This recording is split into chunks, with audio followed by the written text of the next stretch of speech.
being here is a labor of love for me, so I keep coming back. I keep coming back because I'm looking at the future, and I wouldn't have it any other way.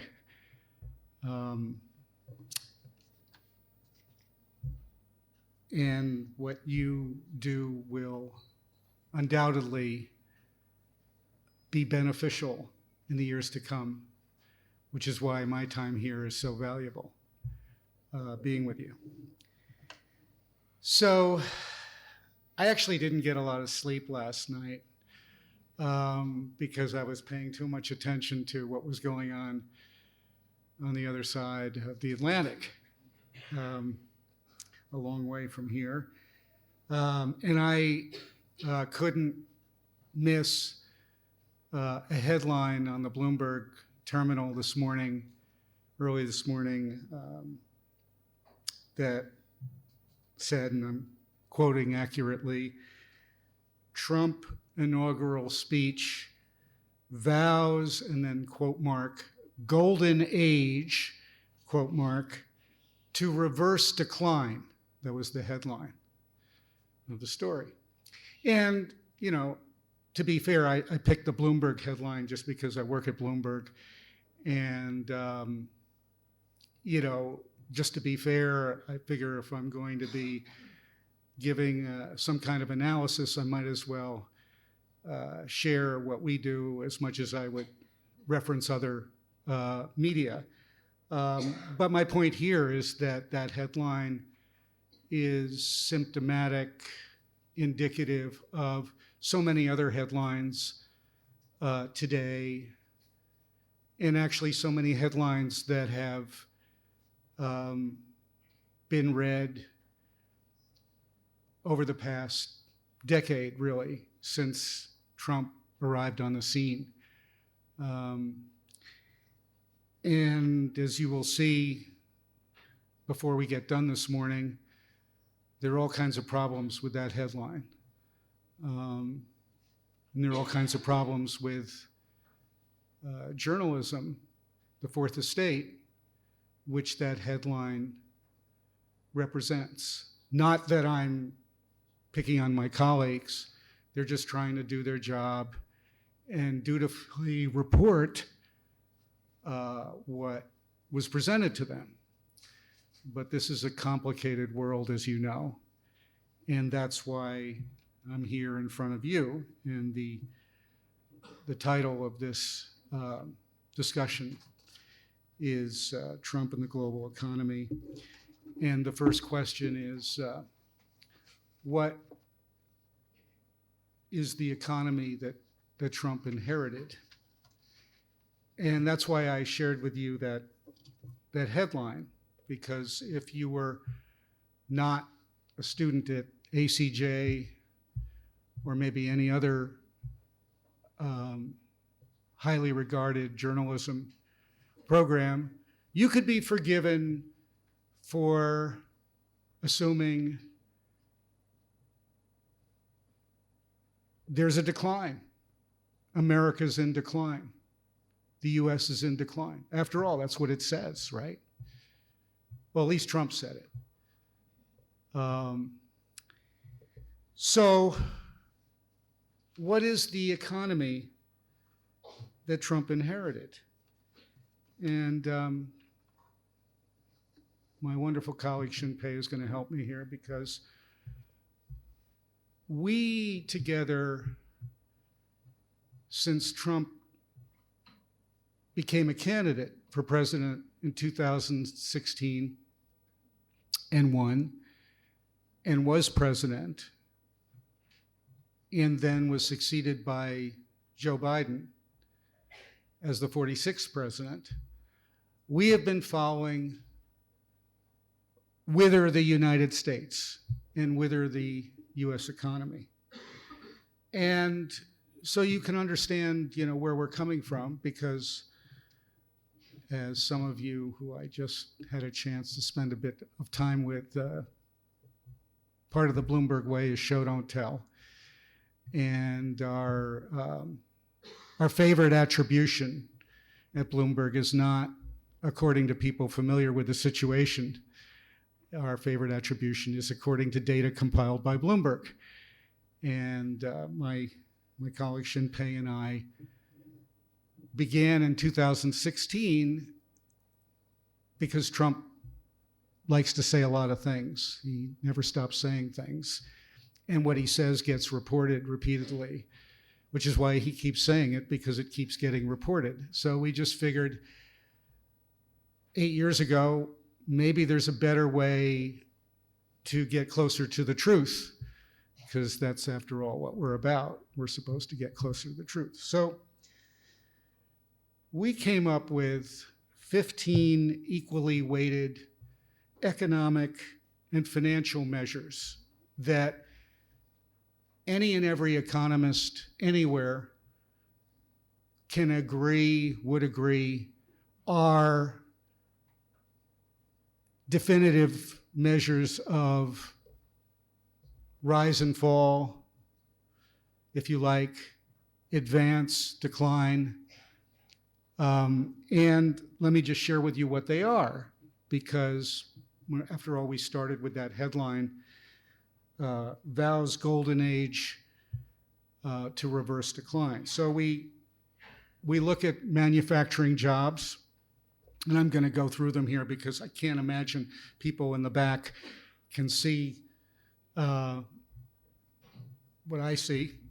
So I'm going to go through them very carefully so that at least you know what I'm talking about, what's in front of you. Manufacturing jobs, well, I think everybody has an understanding of what manufacturing is, manufacturing jobs.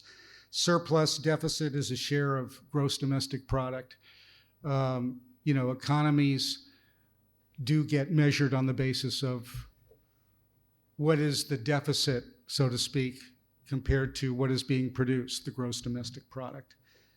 Household debt to disposable income, the lower the ratio, the healthier the economy, the higher the ratio, the less healthy. So household debt to disposable income. Bond market performance relative to the world. How are the bonds of the country, the government bonds, performing relative to everybody else's government bonds? If they are outperforming, things must be going well.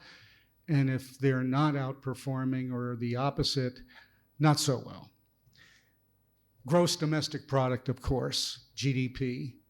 Everybody looks at GDP as a measure of relative strength or weakness.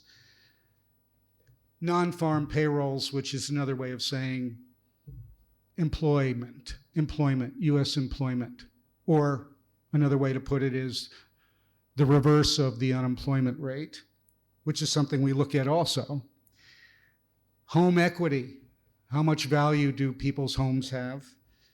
Hourly earnings, if they're going up, that's a good indication of a healthy economy. If they're not going up, not so much. Dollar performance, US dollar performance. Again, how the currency is doing. Personal income, what people have, what they're getting from their jobs and elsewhere.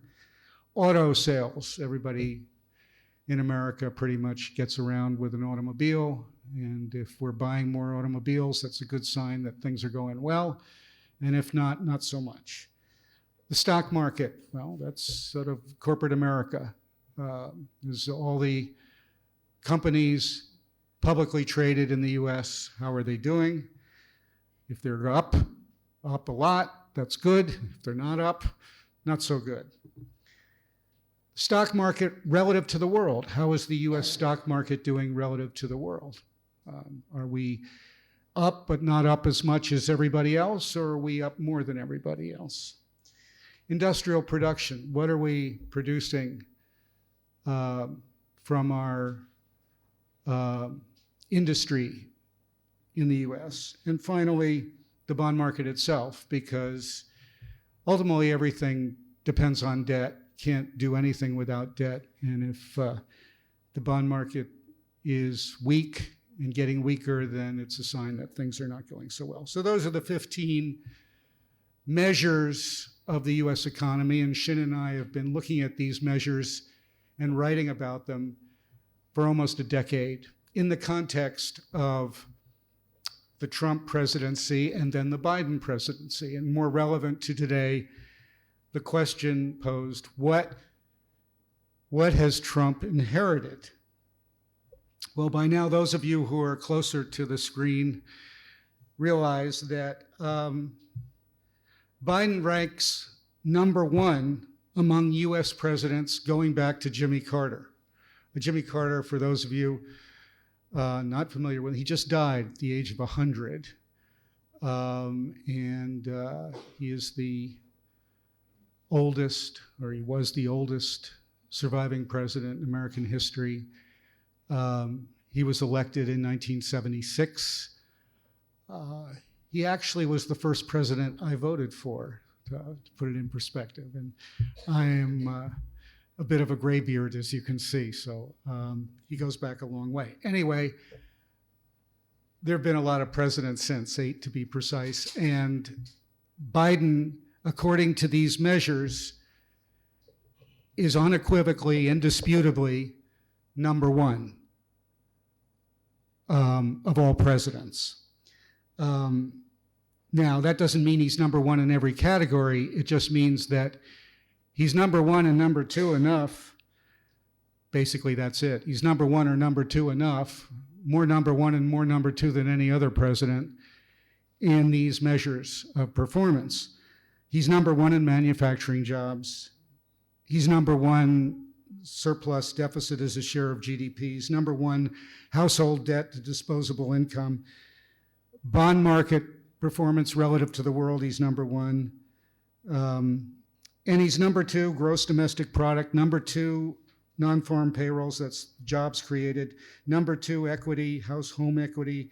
Number two, hourly earnings. Number two, US dollar performance. So the majority of the measures that Trump inherits, his predecessor has no equal. He is unequaled. He has no peer. Joe Biden, unequivocally, indisputably, according to these measures, is the best president in my lifetime, based on these measures. Now, you're probably hearing that for the first time, because our profession, the Fourth Estate, isn't paying any attention to these measures. Not a one of them. Not in any thematic way, not in any way definitive. They're not following the data. They're certainly not paying attention to data that's compiled by Bloomberg. Mostly what they've been following is public opinion polls. And Biden, in public opinion polls, as many of you know, has been next to last. In fact, he has some peers, a couple vice presidents before him. Harry Truman was vice president, who became president, and he was very unpopular by the time he left office, one-term president. Lyndon Johnson was also very unpopular when he left. Both of them, by the way, were persuaded by the polls at the time and people in their party not to run for a second term. Now, history, I forgot to mention, and then there was Jimmy Carter. He ran again and he lost. So he's a one-term president. And he, by the way, also had very unfavorable opinion polls by the time he left office. So Biden has some company, depending on how you want to look at it at the time, not favorable. However, in all three cases, Truman has since been regarded as one of the better, if not one of the best presidents of the United States. And the reason for that is, actually, people didn't pay a lot of attention to it at the time. The Truman economy had the biggest GDP in American history. It was after the Second World War. He inherited, or he got into office because FDR, Franklin Roosevelt, died in office and Truman succeeded him. But Truman presided over the biggest increase in GDP, the biggest increase in employment, manufacturing. He had a problem like Biden. Inflation went up, but that was because of all the dislocation after the Second World War. But more importantly, he changed the trajectory of the world because he created something called the Marshall Plan, which rescued Europe from poverty and enabled the European countries that were democracies to survive and flourish as they did during the Cold War. And Truman is remembered for that, but he's also remembered for something very important domestically. He integrated the military, which no president had done until he came along. And that was something that he decided to do. And again, it changed the trajectory of American politics and life. So he is remembered as a better president for all those things, for the economy, for what he did in the world, and especially what he did for civil rights. Johnson, speaking of civil rights, was probably the most important president since Abraham Lincoln, because in fact he enacted, it was his doing, civil rights legislation that for the first time established equality of opportunity for the first time for formerly enslaved people in America. His economy also, by the way, was booming like no other economy. GDP was at a record. The stock market was an all-time high under Johnson. But as I said, it didn't go quite his way. There was something called the Vietnam War, which he was presiding over, and that made him hugely unpopular. So he didn't come out well when he left office. And then, of course, there's Jimmy Carter, who actually, unlike the popular perception of his successor, Ronald Reagan, Jimmy Carter deregulated the US economy like no president. He made industries far more competitive. He was the first president to usher in the challenge of climate change, 1976, and celebrate environmentalism in a way that no president had. But again, something called the Iranian hostage crisis came in his last year, along with rising inflation, and he too succumbed and left office. I provide that historical perspective because what you see now isn't necessarily what will be. And since we as journalists are in the business of delivering the first draft of history, it's important to know history. It's important to be humble enough to appreciate history in the context of what we are writing today and reporting today. So let's get back to the economy that Trump inherited. I mentioned before, biggest increase in manufacturing jobs. Actually, the biggest in 50 years. So manufacturing in the United States went up the most in 50 years, which is why Biden has no equal there. I mentioned lowest household debt to disposable income. Also, that's a number we haven't seen in 50 years. Best debt performance relative to the world bond market. So the entire time, and by the way, this is a period we're talking about from when Biden comes into office and the pandemic, which you're all too familiar with, I think, because we all lived through it. The US economy had been in a depression. Unemployment was as high as 15% in the United States, which is a high number for the US, in 2020. And when Trump left office, it was at 6%. And I should say this, by the way, about employment, jobs. The unemployment rate in the United States, month over month, is the lowest in at least 50 years under Biden. There's never been a period, I mean, you have to go back to when I got my first job as a newspaper delivery boy in 1966. That was the last time unemployment was as low as it's been over the past several years now, under 4%. That's significant, by the way, but it didn't get a lot of attention by our profession. We didn't seem to report it, but I kind of think that you folks would appreciate this. When everybody has a job, that is the situation where the tide lifts all boats. And as you well know, here in India, and they're finding out in China, that high unemployment really is perilous. So Trump inherits an economy in which everybody in America who wants a job has basically got a job. That's where we are now, today. Part of the reason why the budget deficit to GDP ratio declined, because if everybody's working, everybody's making money, everybody has personal income, disposable income, everybody can buy cars, guess what's going to happen? The budget deficit is going to go down because people are all economically engaged. So those are some of the superlatives. Now, what's behind the superlatives? This didn't happen by accident.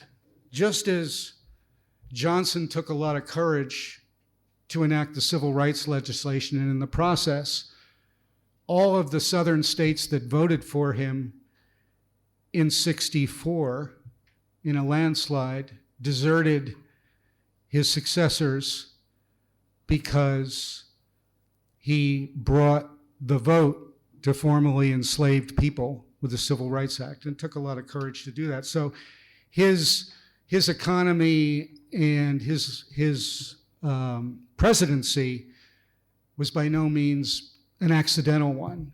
Things happened because he made them happen. Similarly, Truman did something similar by rescuing much of the world from economic peril and starvation and poverty. So what happened to Biden?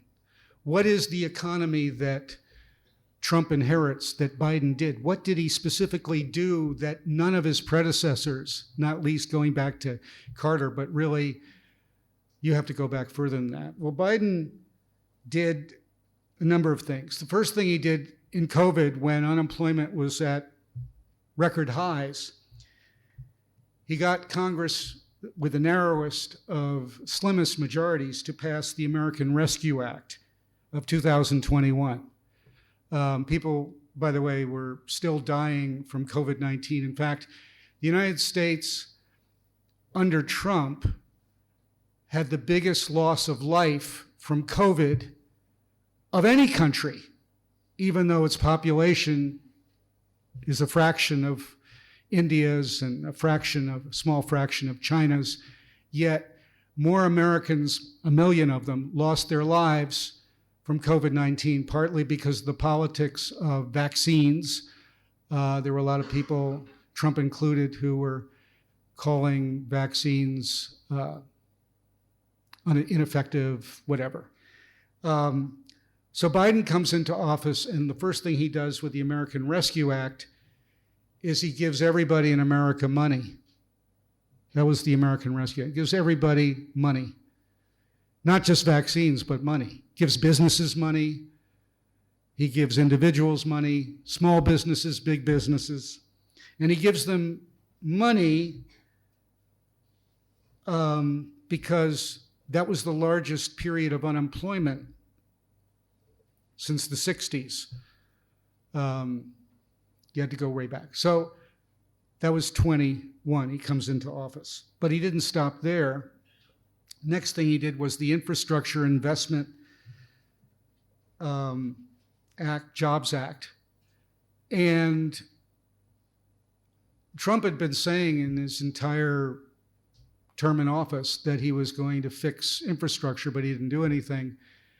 But Biden did. And so more money than any point, not just in this century, but actually going back to the last century, is being devoted now to roads and bridges and modernization. He didn't stop there. There was another piece of legislation called the Chips and Science Act, which, you know what chips are. They were invented in the United States, but because of offshoring and finding the lowest cost producer, semiconductors are mostly made outside the United States. And the CHIPS and Science Act, for the first time, brought companies back to the US to invest in plants that would build semiconductors and create jobs.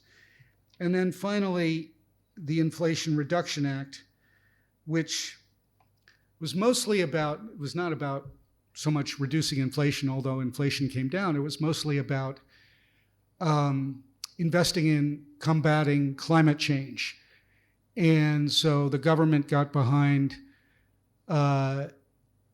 every way it could, getting companies to invest in zero-emission vehicles, making zero-emission vehicles, otherwise known as EVs, batteries, but all kinds of other technologies that can deal with our climate, because that is probably the existential threat to civilization worldwide. So those four things happened, and they didn't happen by accident. And they really didn't get covered much last year during the campaign, because our profession was obsessed with the polls. That was the news. The news was driven by public opinion, favorable, unfavorable, Biden, Trump. And Trump kept saying that prices are too high.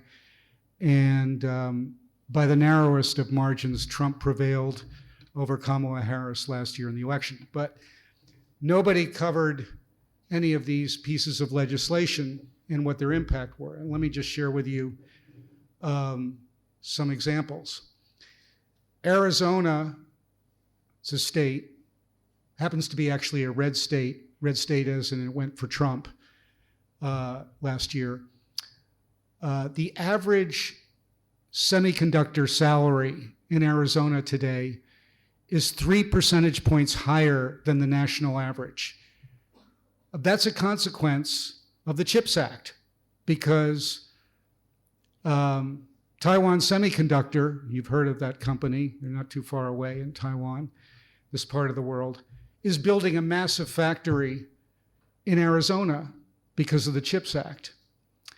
And they're not the only company, which is why suddenly Arizona has engineers, semiconductor people making income they never made before, outperforming the rest of the country, in a red state, no less. Didn't happen by accident. In Georgia, which historically has been all about forest products, agriculture, a lot of chicken, they're now making electric vehicles in Georgia. It's become a manufacturing juggernaut. It's created tens of thousands of jobs because of the Inflation Reduction Act. And in Biden's hometown of Scranton, Pennsylvania, last year in April, the unemployment rate for the first time in Pennsylvania history got below 2.8%. Never been that low. That's where Biden was born. None of this was reported in morning news, nightly news, anybody's news, wasn't on your social media for the most part.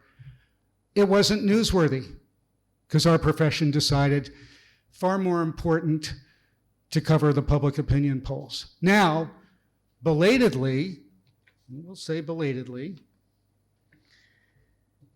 after the election, the New York Times finally ran a front page story citing the Financial Times, why the American economy is soaring ahead of its rivals. So there's the New York Times citing a Financial Times story, why the American economy is soaring ahead of its rivals. Time magazine, after Trump was elected, did a cover story, of course, about him. He's Man of the Year. And Time magazine wrote in that cover story after the election, President-elect Trump, I'm quoting, is receiving the strongest economy in modern history, which is the envy of the world. and I could go on. There are lots of other postmortems that now say Bidenomics worked, the Biden economy worked. But unfortunately, what you're reading today, what you're hearing today, what you're listening today is that headline that I shared with you at the outset of this meeting. Trump inaugural speech vows golden age to reverse decline. Thank you very much.